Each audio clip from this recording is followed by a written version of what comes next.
The Wonderful Wizard of Oz by L. Frank Baum. Chapter 12. The Search for the Wicked Witch.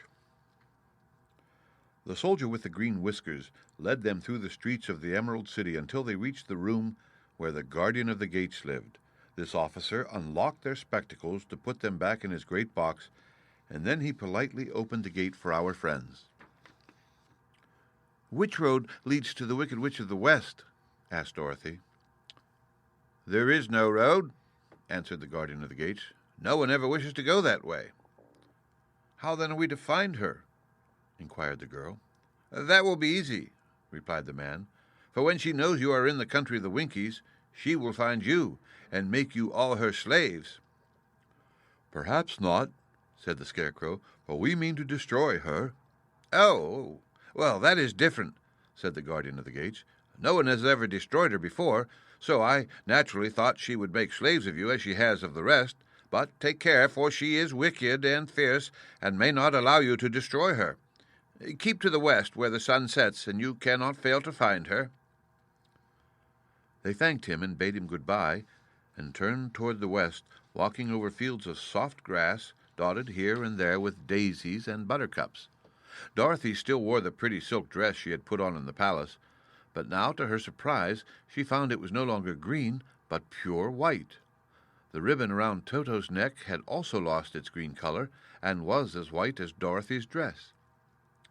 The Emerald City was soon left far behind, and as they advanced, the ground became rougher and hillier, for there were no farms nor houses in this country of the West, and the ground was untilled.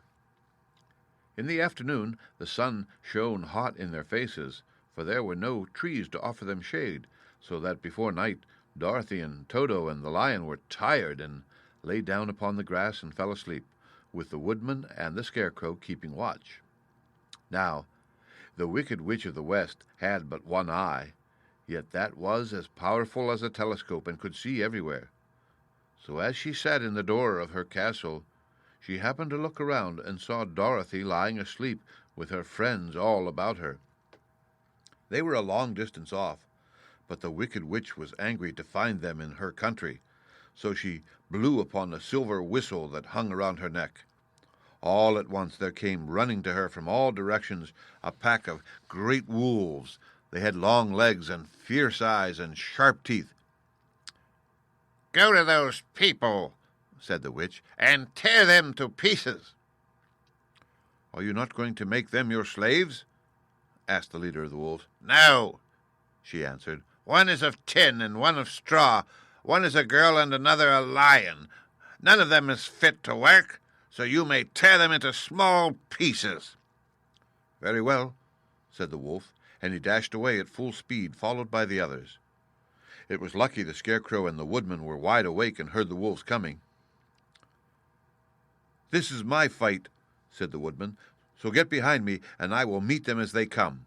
He seized his axe, which he had made very sharp, and as the leader of the wolves came on the Tin Woodman, swung his arm and chopped the wolf's head from its body, so that it immediately died. As soon as he could raise his axe, another wolf came up, and he also fell under the sharp edge of the Tin Woodman's weapon. They were all 40 wolves together, and 40 times a wolf was killed, so that at last they all lay dead in a heap before the woodman. Then he put down his axe and sat beside the Scarecrow, who said, "It was a good fight, friend." They waited until Dorothy awoke the next morning.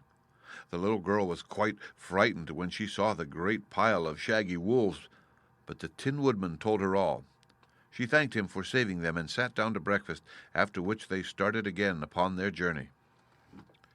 Now this same morning the Wicked Witch came to the door of her castle and looked out with her one eye that could see far off. She saw all her wolves lying dead, and the strangers still traveling through her country. This made her angrier than before, and she blew her silver whistle twice. Straightway a great flock of wild crows came flying toward her, enough to darken the sky, and the Wicked Witch said to the King Crow, "Fly at once to the strangers, peck out their eyes, and tear them to pieces."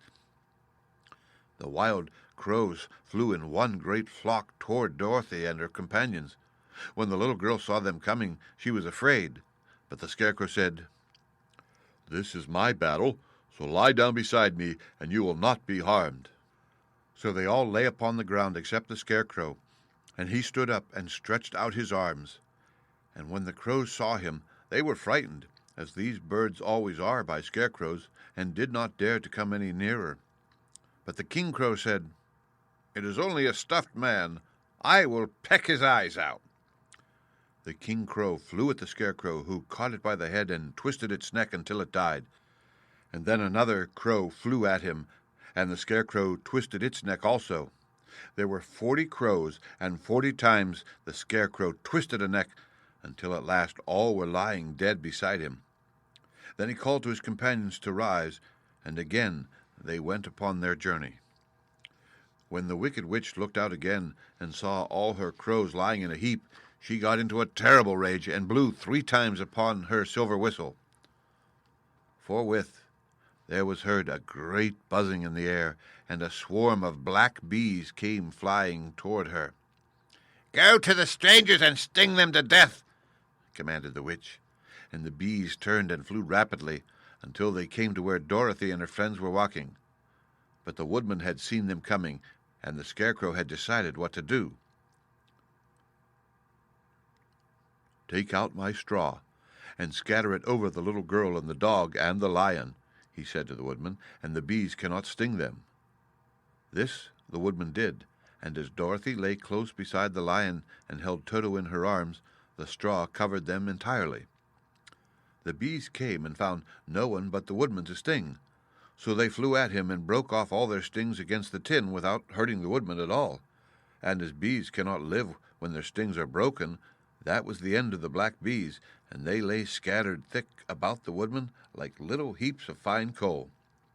Then Dorothy and the lion got up, and the girl helped the Tin Woodman put the straw back into the Scarecrow again until he was as good as ever. So they started upon their journey once more. The Wicked Witch was so angry when she saw her black bees in little heaps like fine coal that she stamped her foot and tore her hair and gnashed her teeth.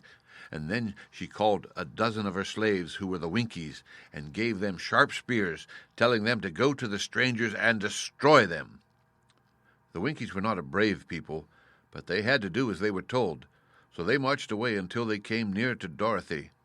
Then the lion gave a great roar and sprang towards them, and the poor Winkies were so frightened that they ran back as fast as they could. When they returned to the castle, the Wicked Witch beat them well with a strap and sent them back to their work, after which she sat down to think what she should do next. She could not understand how all her plans to destroy these strangers had failed, but she was a powerful witch as well as a wicked one, and she soon made up her mind how to act. There was in her cupboard a golden cap with a circle of diamonds and rubies running around it. This golden cap had a charm. Whoever owned it could call 3 times upon the winged monkeys, who would obey any order they were given. But no person could command these strange creatures more than 3 times. Twice already the Wicked Witch had used the charm of the cap. Once was when she had made the Winkies her slaves and set herself to rule over their country. The winged monkeys had helped her do this. The second time was when she had fought against the great Oz himself and driven him out of the land of the West. The winged monkeys had also helped her in doing this. Only once more could she use this golden cap, for which reason she did not like to do so until all her other powers were exhausted. But now that her fierce wolves and her wild crows and her stinging bees were gone, and her slaves had been scared away by the cowardly lion, she saw there was only one way left to destroy Dorothy and her friends. So the Wicked Witch took the golden cap from her cupboard and placed it upon her head. Then she stood upon her left foot and said slowly, "Epi, pepi, kaki." Next she stood upon her right foot, and she said, "Hil-ho, hol-lo, hel-lo." After this she stood upon both feet and cried in a loud voice, "Zizzy, zuzzy, zick." Now the charm began to work.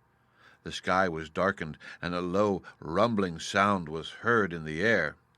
There was a rush of many wings, a great chattering and laughing, and the sun came out of the dark sky to show the wicked witch surrounded by a crowd of monkeys, each with a pair of immense and powerful wings on his shoulders. One, much bigger than the others, seemed to be their leader. He flew close to the witch and said, "You have called us for the third and last time. What do you command?"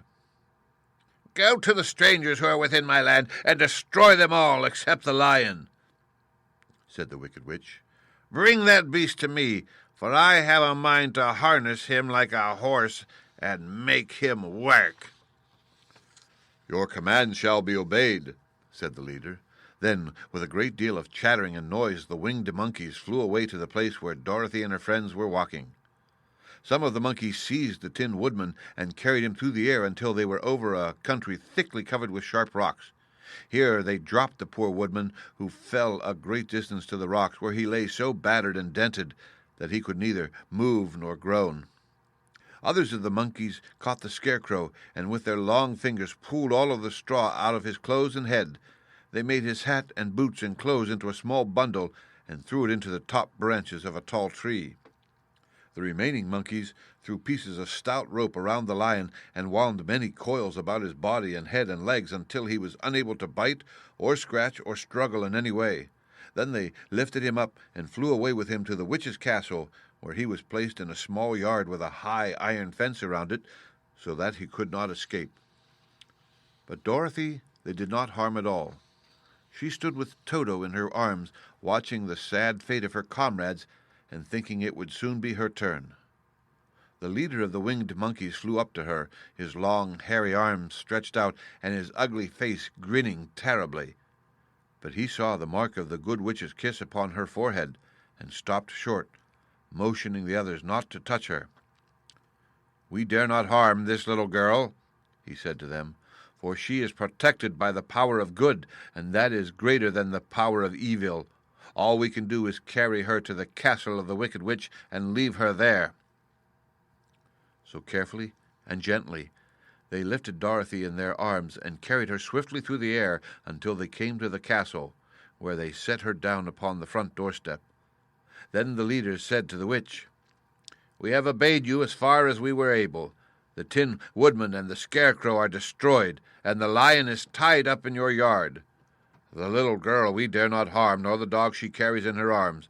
Your power over our band is now ended, and you will never see us again."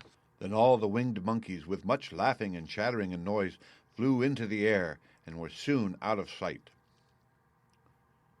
The wicked witch was both surprised and worried when she saw the mark on Dorothy's forehead, for she knew well that neither the winged monkeys nor she herself dare hurt the girl in any way. She looked down at Dorothy's feet, and seeing the silver shoes, began to tremble with fear, for she knew what a powerful charm belonged to them. At first the witch was tempted to run away from Dorothy, but she happened to look into the child's eyes and saw how simple the soul behind them was, and that the little girl did not know of the wonderful power the silver shoes gave her. So the wicked witch laughed to herself and thought, "I can still make her my slave, for she does not know how to use her power." Then she said to Dorothy, harshly and severely, "Come with me, and see that you mind everything I tell you, for if you do not, I will make an end of you, as I did of the Tin Woodman and the Scarecrow." Dorothy followed her through many of the beautiful rooms in her castle until they came to the kitchen, where the witch bade her clean the pots and kettles and sweep the floor and keep the fire fed with wood. Dorothy went to work meekly, with her mind made up to work as hard as she could, for she was glad the wicked witch had decided not to kill her. With Dorothy hard at work, the witch thought she would go into the courtyard and harness the cowardly lion like a horse. It would amuse her, she was sure, to make him draw her chariot wherever she wished to go to drive. But as she opened the gate, the lion gave a loud roar and bounded at her so fiercely that the witch was afraid and ran out and shut the gate again. "If I cannot harness you," said the witch to the lion, speaking through the bars of the gate, "I can starve you. You shall have nothing to eat until you do as I wish."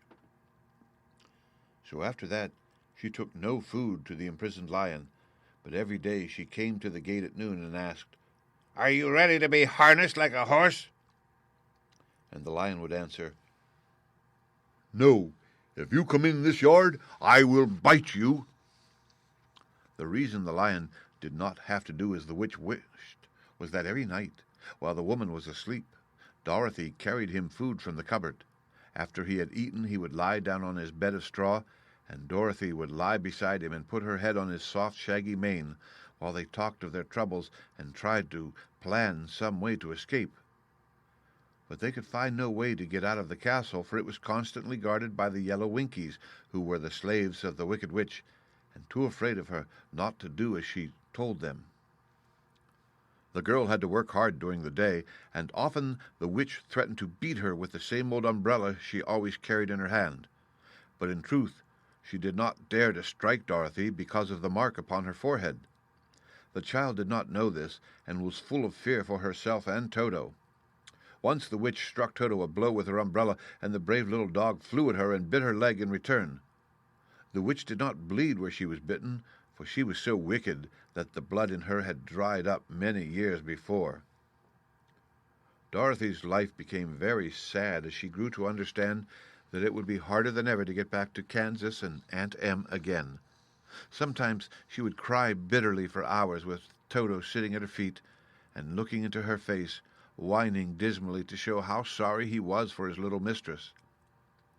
Toto did not really care whether he was in Kansas or the Land of Oz, so long as Dorothy was with him. But he knew the little girl was unhappy, and that made him unhappy too. Now, the Wicked Witch had a great longing to have for her own the silver shoes which the girl always wore. Her bees and her crows and her wools were lying in heaps and drying up, and she had used up all the power of the golden cap. But if she could only get hold of the silver shoes, they would give her more power than all the other things she had lost. She watched Dorothy carefully to see if she ever took off her shoes, thinking she might steal them. But the child was so proud of her pretty shoes that she never took them off except at night and when she took her bath. The witch was too much afraid of the dark to dare go in Dorothy's room at night to take the shoes, and her dread of water was greater than her fear of the dark, so she never came near when Dorothy was bathing. Indeed, the old witch never touched water, nor ever let water touch her in any way. But the wicked creature was very cunning, and she finally thought of a trick that would give her what she wanted. She placed a bar of iron in the middle of the kitchen floor, and then by her magic arts made the iron invisible to human eyes, so that when Dorothy walked across the floor she stumbled over the bar, not being able to see it, and fell at full length. She was not much hurt, but in her fall one of the silver shoes came off, and before she could reach it, the witch had snatched it away and put it on her own skinny foot. The wicked woman was greatly pleased with the success of her trick, for as long as she had one of the shoes she owned half the power of their charm, and Dorothy could not use it against her, even had she known how to do so.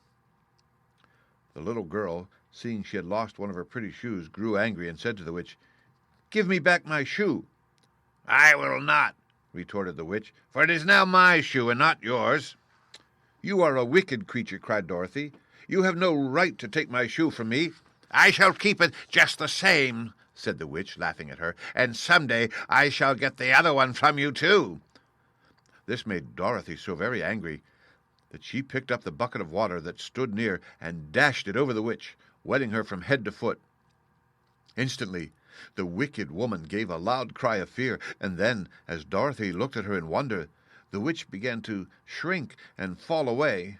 "See what you have done!" she screamed. "In a minute I shall melt away." "I'm very sorry indeed," said Dorothy, who was truly frightened to see the witch actually melting away like brown sugar before her very eyes. "Didn't you know water would be the end of me?" asked the witch in a wailing, desperate voice. "Of course not," answered Dorothy. "How should I?" "Well, in a few minutes I shall be all melted, and you will have the castle to yourself. I have been wicked in my day, but I never thought a little girl like you would ever be able to melt me and end my wicked deeds. Look out! Here I go!" With these words the witch fell down in a brown, melted, shapeless mass, and began to spread over the clean boards of the kitchen floor. Seeing that she had really melted away to nothing, Dorothy drew another bucket of water and threw it over the mess. She then swept it all out the door. After picking out the silver shoe, which was all that was left of the old woman, she cleaned and dried it with a cloth and put it on her foot again. Then, being at last free to do as she chose, she ran out to the courtyard to tell the lion that the Wicked Witch of the West had come to an end, and that they were no longer prisoners in a strange land. The end. Read by Rick Kishner for Lit2Go on the web at fcit.usf.edu.